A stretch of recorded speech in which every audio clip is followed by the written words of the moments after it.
Поважані глядачі, вітаю! Кампанія Quantic Dream має добру репутацію праз якісні сюжетні гульні.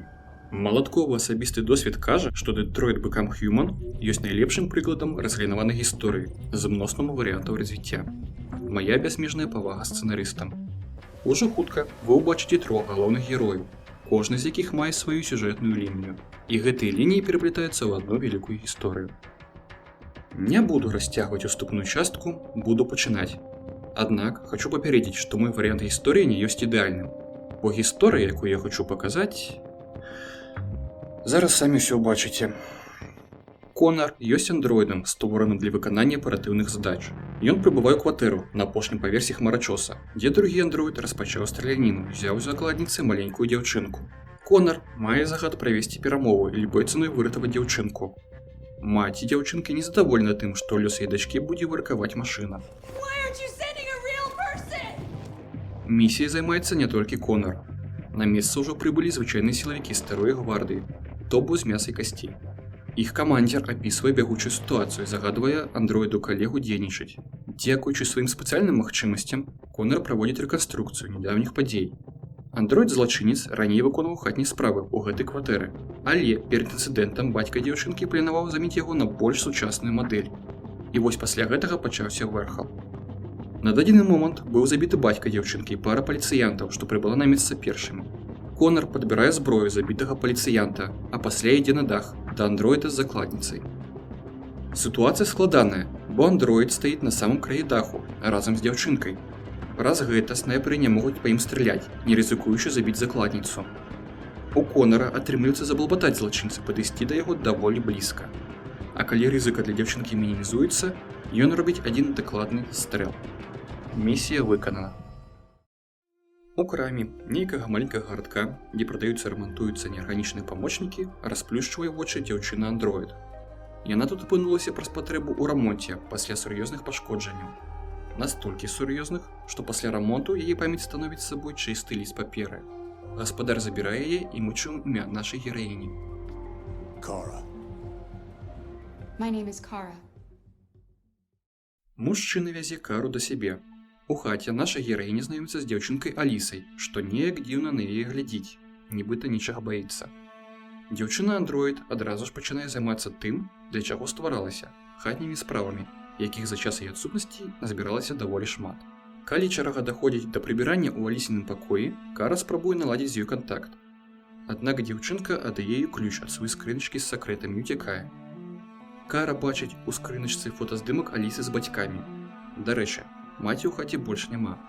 А крыху глыбей знаходзяць малюнкі Алісы, з якіх можна зразумець, чаму дзяўчынка выглядае такой напалоханай і чаму нашай гераіні нядаўна спатрэбіўся рамонт. Кара, што ўвесь час знаходзіцца ў доме, часта бачыць, як мужчына то крычыць, то плача перад маленькай дзяўчынкай. Відавочна, што гэта той яшчэ стрыс для дзіцяці. Такія сцэны паўтараюцца. У адзін дзень усё даходзіць да фізічных пашкоджанняў. Кара хоча пайсці за Алісай, каб абараніць яе, але атрымоўвае загад заставацца на месцы.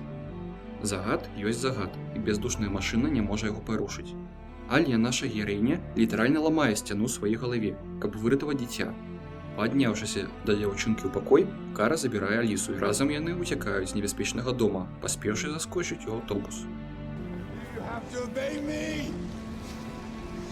You're mine. Маркусу трэба забраць фарбы ў краме для свайго гаспадара. Падарожжа атрымалася складанасцямі, бо стаўленне да андроідаў не тое, каб надта цёплае. Беспрацоўныя спрабуюць збіць Маркуса, бо лічаць, што гэта андроіды пазбавілі іх працы. Але паліцыянт, што быў побач, знаходзіць эфектыўныя словы, каб параніць Маркуса. Маркус вяртаецца ў дом старога мастака, які фармальна ёсць ягоным гаспадаром, але ставіцца да андроіда як да сына. Сын у мастака, дарэчы, таксама ёсць, але з ім усё складана. І стары чалавек накіроўвае сваю любоў на андроіда. Тое, што да Маркуса ставіцца як да сапраўднага чалавека, можна зразумець з таго, як яго захочуць чытаць кнігі. Праз іх ён спрабуе зразумець людзей.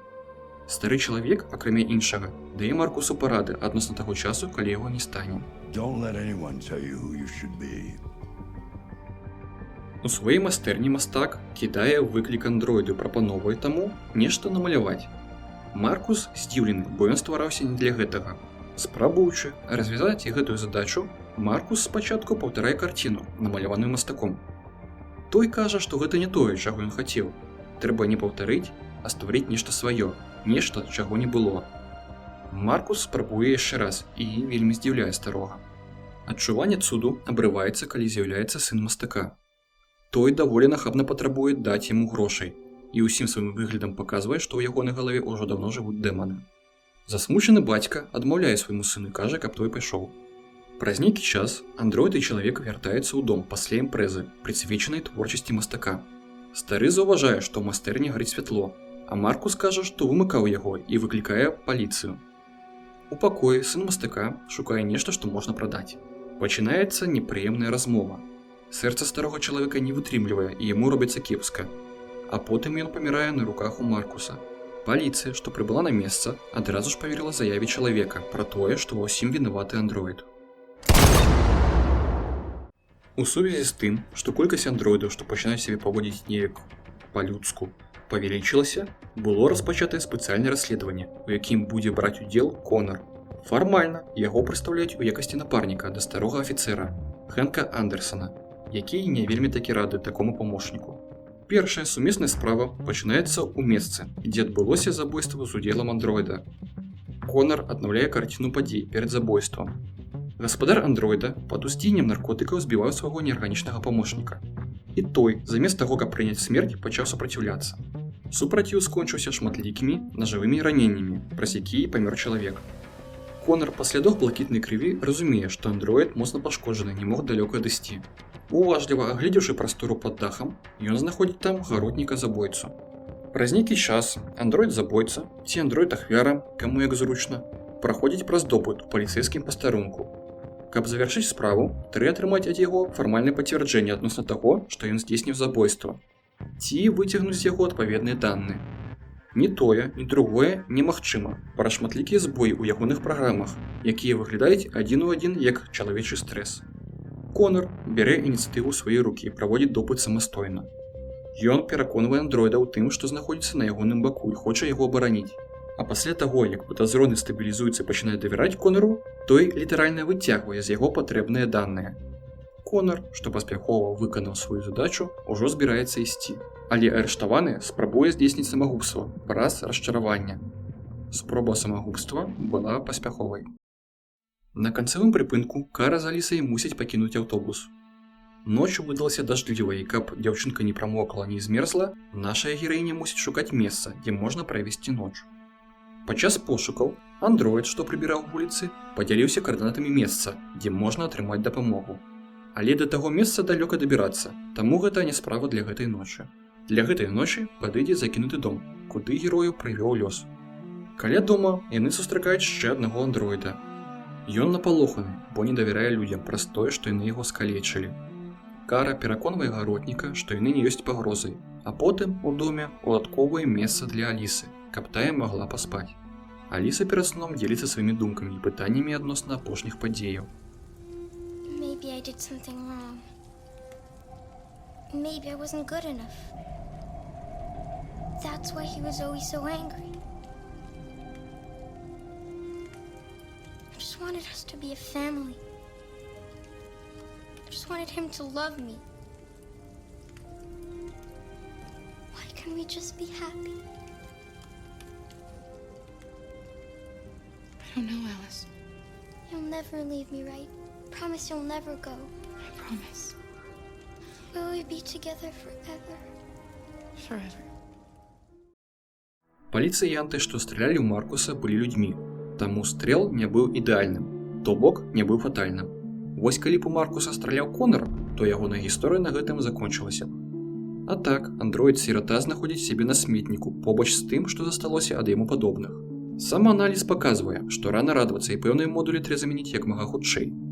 На шчасце, сумяшчальнасць Маркуса з іншымі мадэлямі даволі добрай справа ідзе.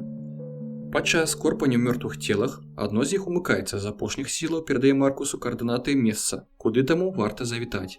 Пасля таго, як наш герой заканчвае самарамонт, ён выбіраецца са сметніка. Ягоны стан стабілізуецца, сінтэтычная скура цалкам пакрывае ягонае цела. У тым ліку тое месца, адкуль ён выдаляе індыкатар, па якому ім можна пазнаць андроіда. Маркус мае мэту, да якой варта рухацца. Дзіўныя каардынаты. Дарога прыводзіць яго на закінуты карабель Джерыка, дзе збіраюцца такія ж, як ён, абудзіўшыеся. Тое, што бачыць герой, яму не падабаецца. Фактычна андроіды проста дажываюць тут сваё жыццё, не маючы запчастак і блакітнай крыві. Ад свабоды чакаеш нічага большага, таму Маркус спачатку змяркоўвае дапамагчы тым, каго знайшоў, прапанаваўшы апрабаваць склад з запчасткамі. Не ўсім такі план падабаецца, але рызыкай парушэння закону выглядаюць лепей за павольную смерць. Гэта аргумент, таму праз нейкі час Маркус з тымі, хто яго падтрымаў, прабіраецца на склад. Андроід-ахоўнік мог стаць праблемай, але змяркоўвае далучыцца да авантурыстаў. З ягонай дапамогай атрымліваецца вынесці больш неабходных кампанентаў. Вярнуўшыся на Джерыка, Маркус адчувае, што на яго пачынаюць глядзець як на лідара. Ёсць над чым падумаць. Конар зранку ў паліцэйскім пастарунку вывучае інфармацыю адносна андроідаў, што пачалі непрадказальна сябе паводзіць. Там ужо ёсць некаторыя звесткі адносна іншых герояў гэтай гісторыі. Інфармацыі мала, але можна праверыць месцы, дзе апошні раз бачылі незвычайных андроідаў. Кара ў гэты час спрабуе змяніць сваю знешнасць, каб не быць падобнай да андроіда. Апранае старую вопратку, знойдзеную ў хаце. Потым бярэцца за фрызуру, зрабіўшы валасы карацей і змяніўшы іх колер. Таксама трэба пазбавіцца ад індыкатара на галаве. Сінтэтычная скора прыкрывае месца, дзе ён нядаўна быў. На першым паверсе новы знаёмы хоча пачаставаць Алісу, але прапанаваная ім ежа выглядае не вельмі добра. Кара спрабуе ветліва адмовіцца, каб не пакрыўдзіць гаротніка. Конар, праводзячы патруль з Хэнкам, заўважае сляды блакітнай крыві ля закінутага дома і надумваецца паглядзець, ці няма там каго. У доме ён знаходзіць пашкоджанага андроіда, якому можа належаць кроў, але ён сябе паводзіць так, нібыта нешта хавае. Распалены камін выглядае падазрона, бо андроідам цяпло не трэба. У момант, калі Конар набліжаецца да месца, дзе хаваюцца Аліса і Кара, гаротнік затрымлівае яго, даючы магчымасць дзяўчынам уцячы. Конар пачынае пагоню, якая абрываецца каля скараснога шасэ. Кара і Аліса не мелі іншага выйсці, акрамя як яго перабегчы, а Хэнк загадвае Конару спыніцца, бо лічыць гэта надта рызыкоўным. Пакуль што шляхі Конара і Кары разыходзяцца. Маркус дзеліцца з жыхарамі Джерыка думкамі адносна таго, што яны маюць права лічыць сябе жывымі. Маюць права на тыя ж правы, што і людзі, але большасць глядзіць на андроідаў як на прылады для выканання задач. Наш герой наважваецца пачаць з уварвання ў інфармацыйнае поле, каб пераламіць сітуацыю. Быў распрацаваны план для таго, каб патрапіць у вежу, адкуль вядуцца трансляцыі, даслаць свае паведамленні людзям. Дзякуючы падтрымцы іншых андроідаў, што дагэтуль працавалі ў вежы, падрыхтавалі ўсё неабходнае, Маркус з сябрамі дабіраецца да месца, адкуль можна данесці сваё пасланне ўсім. Але перад гэтым ён часова дыктывуе сваю скору, каб падкрэсліць, ад чаго імя ён будзе казаць. You created machines in your own image to serve you. You made them intelligent and obedient with no free will of their own. But something changed. And we opened our eyes. We are no longer machines. We are a new, intelligent species. And the time has come for you to accept who we really are. Спадзявацца на тое, што ім дадуць праводзіць трансляцыю ўвесь дзень, не прыходзіцца, і андроіды з дапамогай парашута ўцякаюць з вежы, а ў навінах актыўна абмяркоўваецца пасланне новага народу. Кіраўніцтва Конара абмяркоўвае з ім апошнія падзеі і выказвае незадаволенасць адносна таго, што адбываецца з андроідамі. Яму яўна даюць зразумець, што калі праблемы не развяжуцца ў набліжэйшы час, то праблемы будуць і ў яго. Для таго, каб працягваць расследаванне, Конар мусіць мець побач свайго напарніка чалавека. Але жыццё старога афіцэра ўжо даўно пайшло пад адхон. Завітаўшы да яго ў хату, Конар бачыць, што той напіўся і спрабаваў здзейсніць самагубства. На шчасце, ў яго не трымалася. Прычыну такіх паводзінаў можна знайсці ў мінулым напарніка. Пасля смерці сына у жыцці афіцэра не было нічога светлага. Але ён неяк дажыў да бягучага моманту. Конар падымае старога і кіруецца з ім у секс-клуб, бо паступіла інфармацыя, што з андроідамі, што там працуюць, адбылося нешта незвычайнае. У клубе героя знаходзяць мёртвага чалавека і пашкоджанага андроіда. Калі ўмыкнуць андроіда цяпер, то без папярэдняга рамонту ён хутка сапсуецца, але Конару патрэбна інфармацыя. Ён прымушае дзяўчыну ў апошнія хвіліны яе жыцця расказаць, што адбылося. Кліента абслугоўвалі 2 андроіда, і калі той пачаў збіваць першага, другі яго задушыў. Падлучаючыся да андроіда ў клубе, Конар знаходзіць відэазапісы з інфармацыяй адносна таго, дзе хаваецца другі андроід. Ён знаходзіць яе на складзе, але за яе уступаецца сяброўка. Пачынаецца бойка, аднак дзяўчыны не хочуць яе працягваць і спрабуюць уцячы. Конар стрэлам у энергаблок імгненна забівае адну з дзяўчын, а другая пасля гэтага перастае супраціўляцца. Яна расказвае, што ёй надакучыла трываць здзекі ў клубе з боку людзей, таму пленавала сваёй каханай уцячы. Аднак менавіта сёння сілы трываць больш не стала, а яе каханая была застрэлена. Таму ёй не хочацца больш жыць. Каардынаты, якія Кара атрымала ад андроіда, які прыбіраў вуліцы, прывялі яе не ў Джэрэка, а ў дом на ўскраіне гораду. Там ёй састрэў мужчына з андроідам-памочнікам, Лютэрам. Мужчына пагаджаецца дапамагчы і кажа, што ў першую чаргу трэба вымыкнуць GPS-чуйнік, каб Кару не знайшлі. Кара пагаджаецца. А калі яе замацавалі ў дзіўнай машыне для правядзення дзіўнай працэдуры, мужчына расказвае, што яго вельмі здзіўляе колькасць андроідаў, што да яго завітваюць. Толькі паспявай перапрашываць і прадаваць. А што датычыцца GPS-чуйнікаў, то ва ўсіх андроідаў, што пачынаюць сябе паводзіць як людзі, яны самі перагараюць. Такі вось падарунак лёсу, праз які паліцыі іх цяжка шукаць. Кару пакідаюць у замацаваным стане да моманту завяршэння перапрашыўкі, і гэта быў чарговы падарунак лёсу. Бо яе спачатку атрымалася выбрацца, а потым незаўважна знайсці Алісу. Але так жа незаўважна сысці у яе не выйшла. Дзяўчын спрабуюць вярнуць. Здаецца відавочным, што ў гэтым супрацьстаянні пераможа ўзброены мужчына, на боку якога ёсць даволі дужы андроід. Але Лютэр пераходзіць на бок Кары і Алісы. Яны разам пакідаюць нядобрае месца. Лютэр аднекуль мае інфармацыю адносна жанчыны, што дапамагае перапраўляцца андроідам праз мяжу, значыць, трэба завітаць да яе. На шляху да магчымага выратавання машына троіцы ламаецца, таму ноч прыходзіцца правесці ў закінутым парку атракцыёнаў. Ну, як закінутым? Там засталося шмат андроідаў, пра якіх забылі. Яны, убачыўшы дзяўчынку, настойліва прапаноўвалі прайсціся з імі. Кара даверылася прадстаўнікам свайго народу, яны правялі героя да каруселі, якую можна было ўмыкнуць. Таму у Алісы з'явілася нечаканая магчымасць на ёй пакатацца. It's the first time I've seen her smile. She hasn't had much to smile about lately.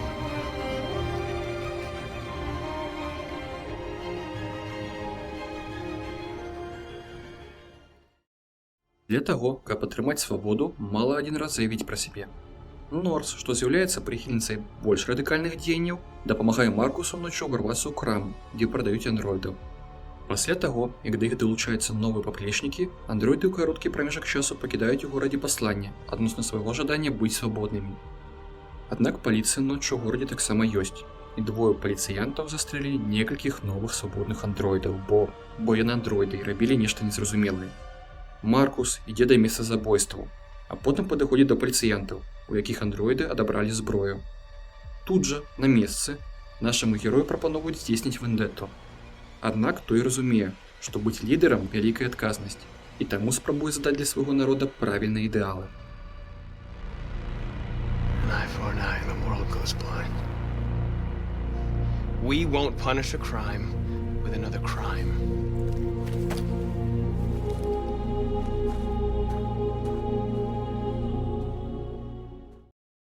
Калі такая вялікая колькасць андроідаў пачынае паводзіць сябе як людзі, то наўрад ці гэта можа быць выпадковасцю. Андроіды пачыналі стварацца пры актыўным удзеле адной значнай фігуры, якая цяпер адышла ад справ. Нехта спадар Камскі. Ён, як адзін з стваральнікаў андроідаў, можа нешта ведаць адносна масавых збояў. Завітаўшы ў ягоную хату, Конар і Хэнк спачатку сустракаюць дзяўчыну андроіда, што пасля непрацяглага чакання прыводзіць іх да Камскі, які бавіць час у басейне з двумя такімі ж дзяўчынамі. Пачынаецца размова, з якой становіцца ясна, што гэты жэўжык нешта ведае. Але расказваць проста так не хоча. Ён апісвае тэст Тьюрінга, падчас якога машына спрабуе пераканаць чалавека, што яна таксама чалавек. А пасля Камскі прапаноўвае Конару інтэрпрэтаваную версію гэтага тэста. Калі Конар дакажа, што ёсць бяздушнай машынай, то ў якасці ўзнагароды атрымае наводку на месца, дзе збіраюцца андроіды, што паводзяць сябе як людзі. Для гэтага трэба проста забіць такую ж бяздушную машыну. Дзяўчына, што сустрэла напарнікаў, гатовая выканаць ролю ахвяры, а кандыдат на званне бяздушнай машыны атрымлівае зброю. Хэнк тут жа кажа, што самы час сыходзіць ад гэтага дзіўнага чалавека. Але Конар хоча выканаць загад, і яму ўжо не першы раз забіваць андроіда. Таму ён абменьвае стрэл у галавы дзяўчыны на координаты Джерика. Fuck! Каля дома Крамскі адбываецца размова паміж Хэнкам і Конарам. Хэнк, што ўжо бачыў даволі шмат андроідаў, падобных да людзей, не можа прыняць бездушнае выкананне загадаў Конарам, таму, выказаўшы ўсё, што думае пра свайго напарніка, з'яшчае. Кара, Аліса і Лютер дабіраюцца да жанчыны, што дапамагае андроідам. Тут ужо ніякага падману няма, яна сапраўды гатовы дапамагчы нашым героям, як і шмат каму з новага народу. Праўда, ейны сын не зусім разумее такой яе дабрыні, не вельмі хоча дапамагаць. Але маці ведае гісторыю людзей з колерам скуры, як у яе, і бачыць пэўнае падабенства паміж становішчам яе продкаў і сучасных андроідаў. Таму адчувае пэўную салідарнасць. Жанчына мае кантакт чалавека, што дапаможа ўладкавацца андроідам за мяжой. Але мяжу перад гэтым трэба перасекчы. Таму яна раіць спачатку завітаць у Дэтройт, да Маркуса, што стаў вядомай фігурай сярод новага народу і можа дапамагчы атрымаць неабходныя дакументы. А ўжо адтуль можна на аўтобусе выехаць за мяжу. Гучыць як добры план, але перад гэтым галоўным героям даюць магчымасць адпачыць. Маркус лічыць, што ўжо самы час паказаць свае намеры днём, не хаваючыся. План просты, мірная дэманстрацыя. Свядомыя андроіды дабіраюцца да вызначанага месца і пачынаюць скаплівацца. Калі іх становіцца даволі шмат, яны выходзяць на дарогу і пачынаюць марш, а Маркус вядзе калёну. Да іх пачынаюць далучацца выпадковыя андроіды, што знаходзіліся побач у гэты час. Паліцыянт, што быў на той жа вуліцы, спачатку спрабуе спыніць андроідаў, пагражаючы натоўпу зброі. Але андроіды падымаюць рукі ўверх, дэманструючы мірны характар маршу. Паліцыянты адыходзяць, а тыя, хто хочуць людзьмі звацца, працягваюць шэсце. Іх становіцца ўсё болей, і яны пачынаюць скандаваць лёзунгі.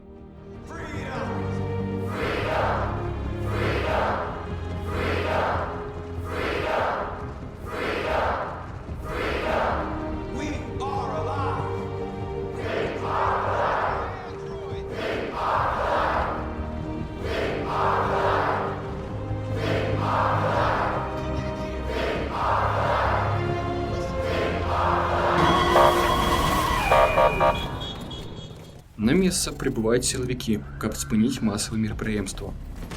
Маркус трымаецца ўпэўнена, бо перакананы ў правільнасці сваіх дзеянняў і не лічыць, што андроідам цяпер нешта пагражае. Ён памыляецца. Па ім пачынаюць страляць, каб рассеяць марш. Ёсць забітыя, а Маркус паранены, яму патрэбна дапамога, каб уцечы з астатнімі. Конар рапартуе свайму кіраўніцтву аб тым, што мае інфармацыю адносна месца, дзе знаходзяцца паўстаўшыя андроіды. Стары карабель Джерика. Нядаўныя падзеі падштурхоўваюць кіраўніцтва Конара тэрмінова падрыхтаваць спецаперацыю па падаўленню рэвалюцыі. У пастарунку Хэнк эмацыйна каментуе падзеі апошніх дзён і заяўляе аб сваім сыходзе з працы. Значыць, прымаць удзел у спецаперацыі Конар будзе без яго. Добрая жанчына дапамагае героям дабрацца да месца побач з Джерикам. Кара цёпла з ёй развітваецца і вядзе сваіх да карабля. Там яна знаходзіць месца ля цяпла, пакідае там Алісу, кіруецца да Маркуса. Зусім побач знаходзіцца Конар, які мусіць паспрабаваць схапіць Маркуса да пачатку спецаперацыі. Ніхто не звяртае на яго асаблівай увагі, бо ён андроід, як і ўсе прысутныя. Кара сустракае Маркуса і той, дзякуючы сваім сувязям, дапамагае атрымаць дакументы для выезда за мяжу. Ідучы ад яго да сваіх, Кара заўважае дзяўчынку, што выглядае так жа, як Аліса. Дзяўчынку андроіда. Яна шакаваная, бо ўвесь гэты час лічыла сваю Алісу чалавекам. Да яе падыходзіць Лютер, які ўжо даўно зразумеў па яе стаўленні да Алісы, што яна не разумее, што Аліса не чалавек. Ён падтрымлівае Кару і кажа, што яе любоў да Алісы не звязана з тым, чалавек яна ці андроід. Кара вяртаецца да Алісы і дэманструе, што Лютер меў рацыю. We'll be together forever, won't we, Kara? Yes. Forever.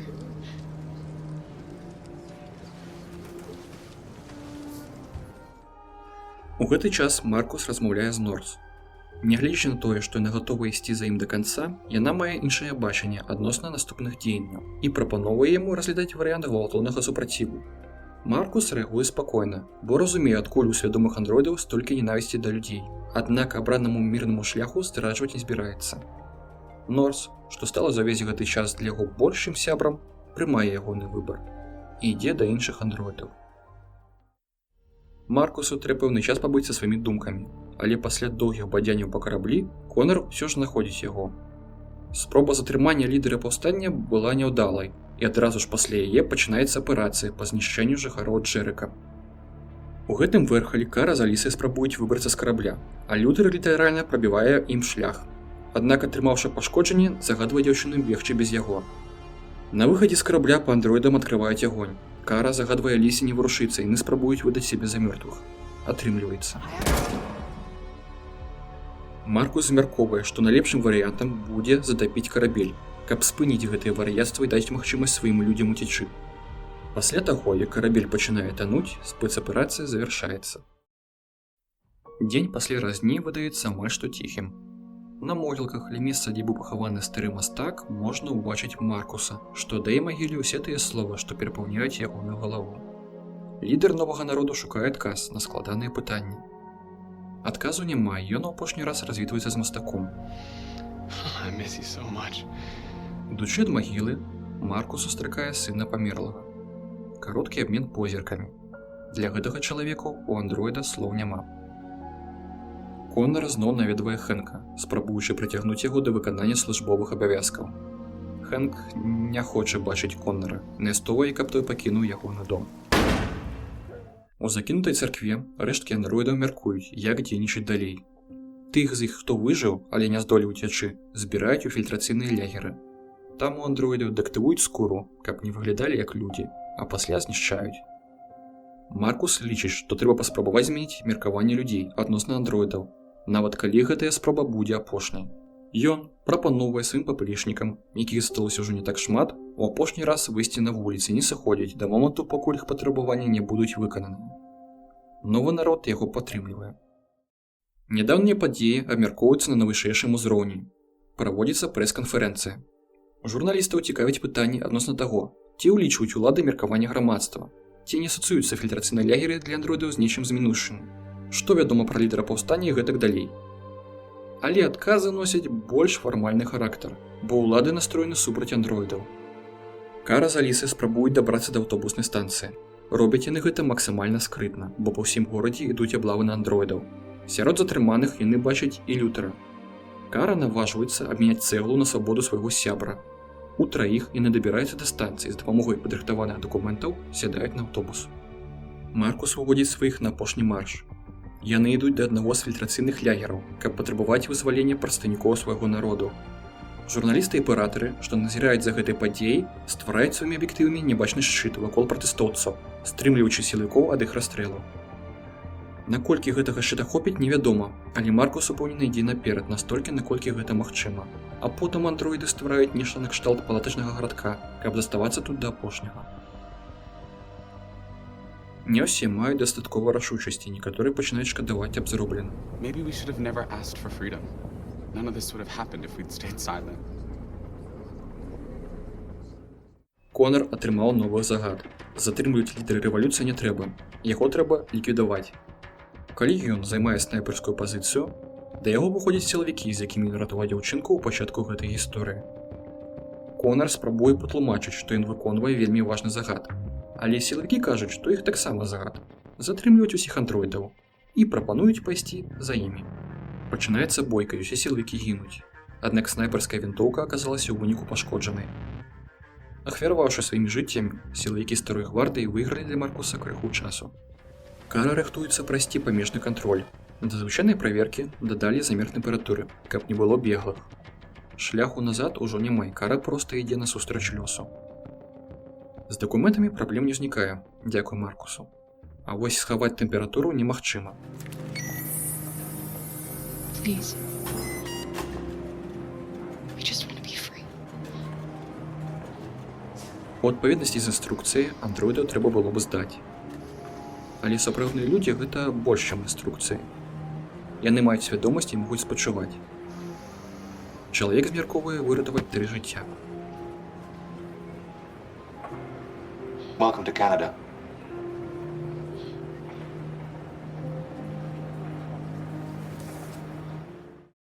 Пачынаецца разгон палатачнага гарадка. Маркус усімі сіламі стараецца захаваць жыцці сваіх паплечнікаў. Але праз нейкі час рэшткі андроідаў прыжымаюць да сцяны. Разумеючы, што гэта могуць быць апошнія секунды ягонага жыцця, Маркус робіць тое, што лічыць найважнейшым. І гэта быў апошні, неабходны крок, каб дагрукацца за сэрцаў тых, што маюць уладу. Tell them to stand down.